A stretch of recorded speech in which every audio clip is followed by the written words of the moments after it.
Hola amigos y amigas de una historia a la vez.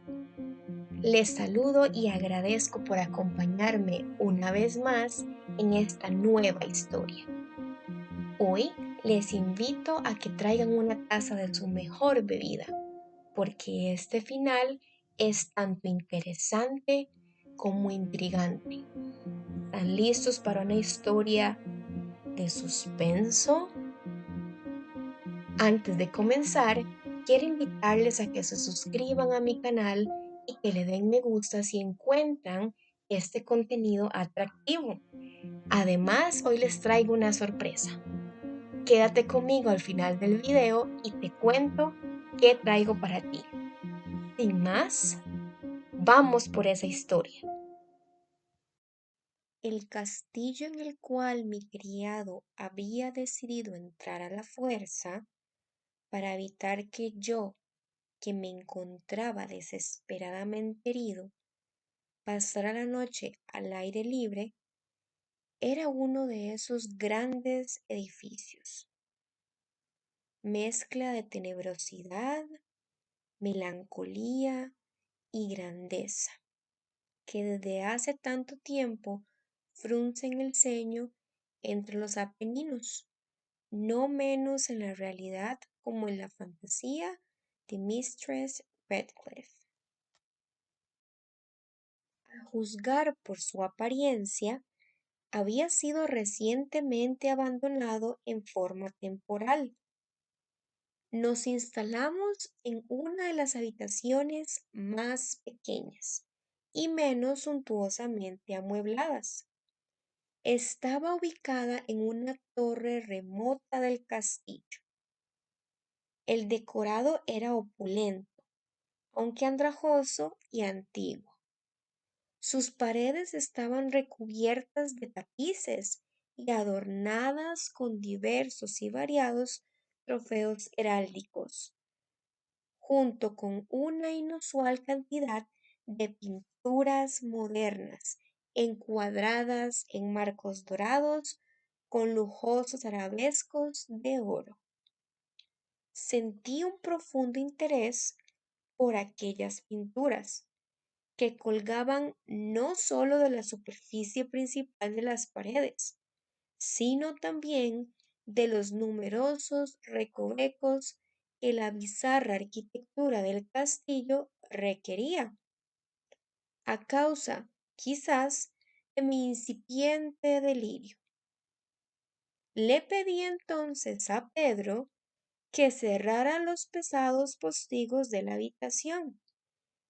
Ya era de noche, que encendiera los altos candelabros ubicados junto a la cabecera de mi cama y que abriera de par en par las cortinas de terciopelo negro que envolvían el lecho.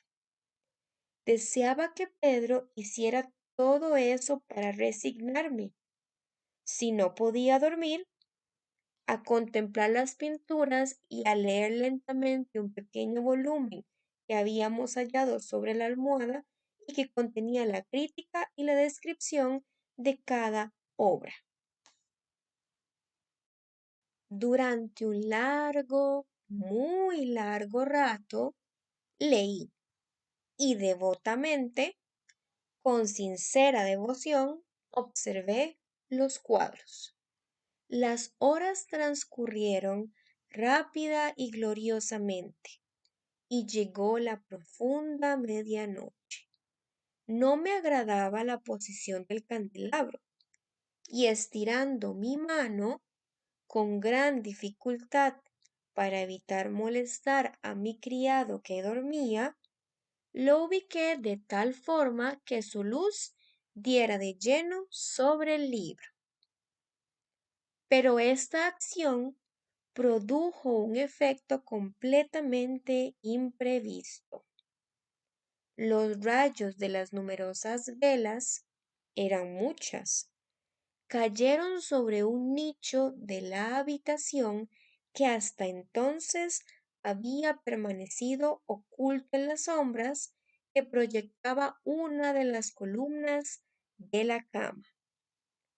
Entonces vi un cuadro vivamente iluminado que hasta aquel momento me había pasado inadvertido. Era el retrato de una joven que apenas comenzaba a ser mujer. Miré la pintura rápidamente y luego cerré mis ojos. ¿Por qué hice tal cosa? Al principio fue inexplicable, incluso para mí, pero mientras mis párpados permanecían cerrados, busqué en mi mente la razón. Fue un movimiento impulsivo para ganar tiempo y pensar, para asegurarme de que mi visión no me había engañado, para calmar y dominar mi fantasía y volver a observarla más certera y serenamente. Luego de algunos momentos volví a mirar fijamente la pintura. No podía dudar, ni lo hice, de lo que entonces vi. El primer resplandor de las velas sobre el lienzo disipó el soñoliento estupor que arrebataba mis sentidos y me devolvió a la vigilia. El retrato, ya lo he dicho, era de una joven. Ilustraba solo su cabeza y sus hombros y estaba pintado con el estilo que técnicamente se denomina viñeta, al estilo de las cabezas favoritas de Sully.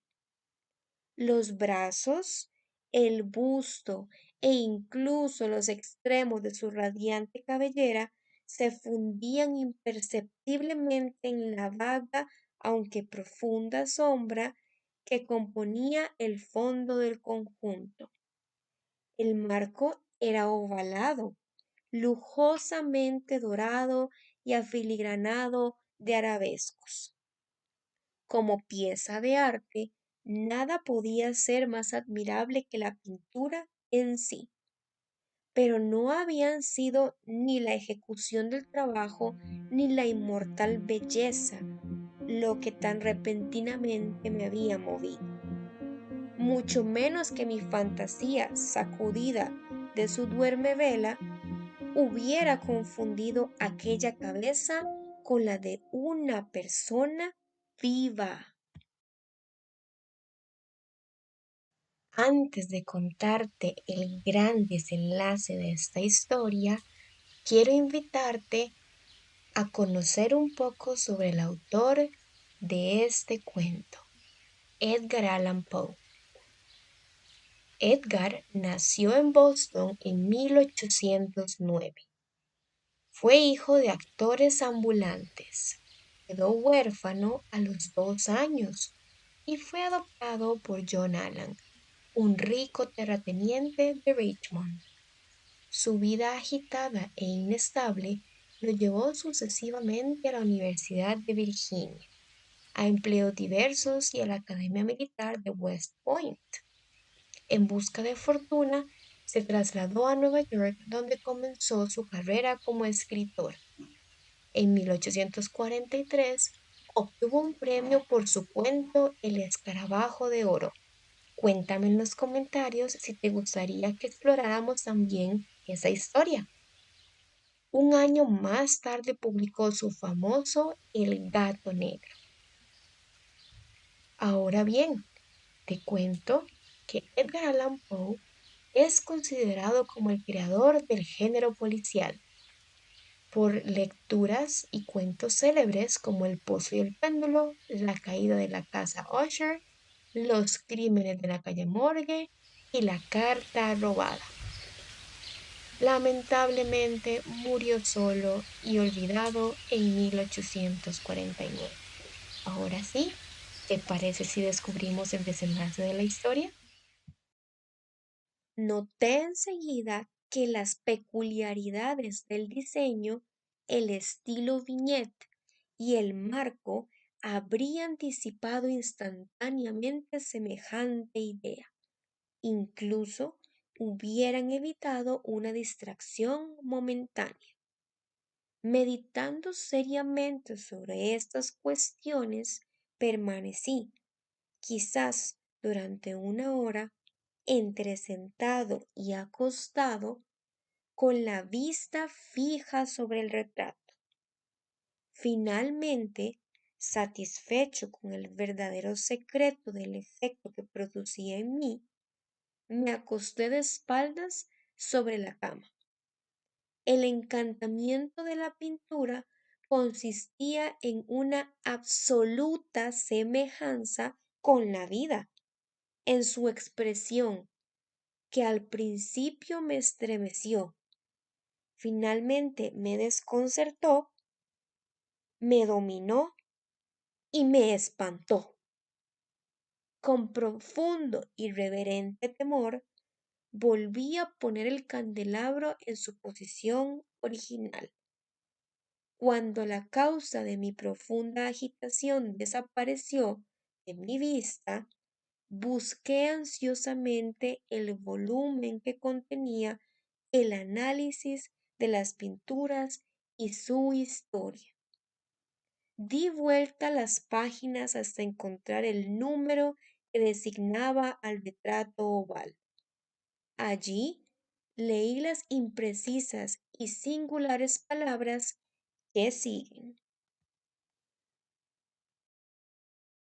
Era una joven de extrañísima belleza y no menos amable que llena de alegría. Maldita la hora en que me amó y se casó con el pintor. Él, apasionado, estudioso, austero, ya tenía una esposa en su arte. Ella, una joven de rara belleza y no menos amable que llena de alegría, toda luz y sonrisas y traviesa y cariñosa como un pequeño ciervo, amaba y era afectuosa con todas las cosas. Odiaba solo el arte, que era su rival. Temía solo a la paleta, los pinceles y otros instrumentos hostiles que la privaban de la presencia de su amante. Fue terrible para ella oír al pintor hablar de su deseo de retratar incluso a su joven esposa. Pero ella, humilde y obediente, y posó dócilmente durante varias semanas en la oscura y elevada habitación de la torre, donde la luz solo iluminaba el lienzo desde arriba. Pero él, el pintor, ponía todo su talento en la obra que avanzaba hora tras hora, día tras día. Y era un hombre apasionado, salvaje y caprichoso, que se perdía en fantasías.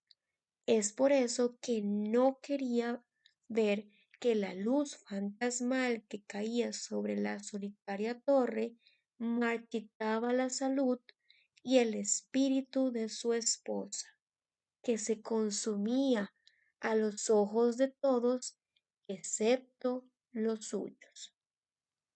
Sin embargo, ella sonreía siempre, sin quejarse, porque veía que el pintor, que tenía mucho renombre, experimentaba un ferviente placer en su tarea y se esmeraba día y noche en el retrato de la que tanto amaba, pero que cada día se encontraba más débil y desanimada.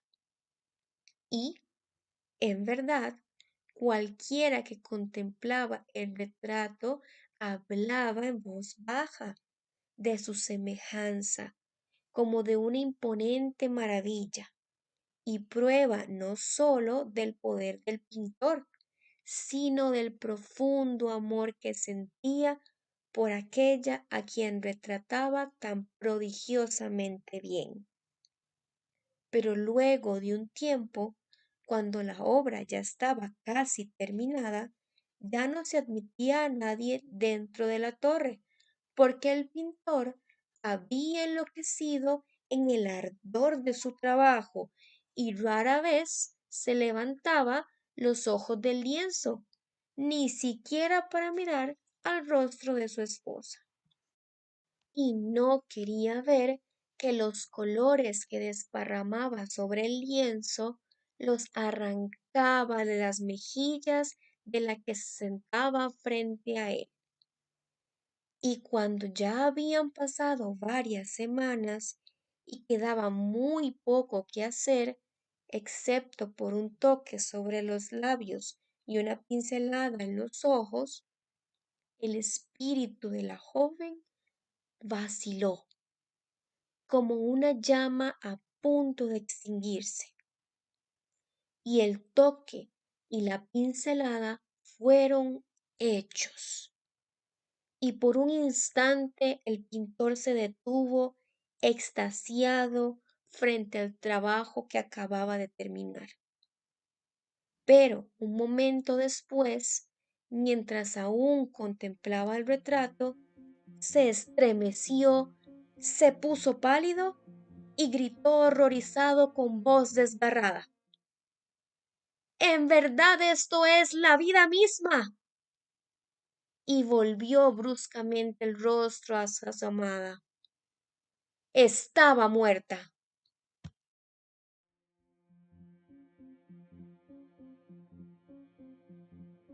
Cuéntamelo todo. ¿Qué te pareció esta historia? Dime en los comentarios cuál fue tu parte favorita y si esperabas este desenlace. Te considero uno de mis más grandes consejeros en la lectura, así que tu opinión es muy valiosa. Yo no lo esperaba. Ahora, como te prometí al principio de este video, te tengo un regalo. A las primeras 5 personas que se suscriban al canal y me dejen un comentario con su parte favorita de esta historia, les estaré haciendo llegar una historia única de este autor. Nos vemos en la siguiente historia, amantes de la lectura.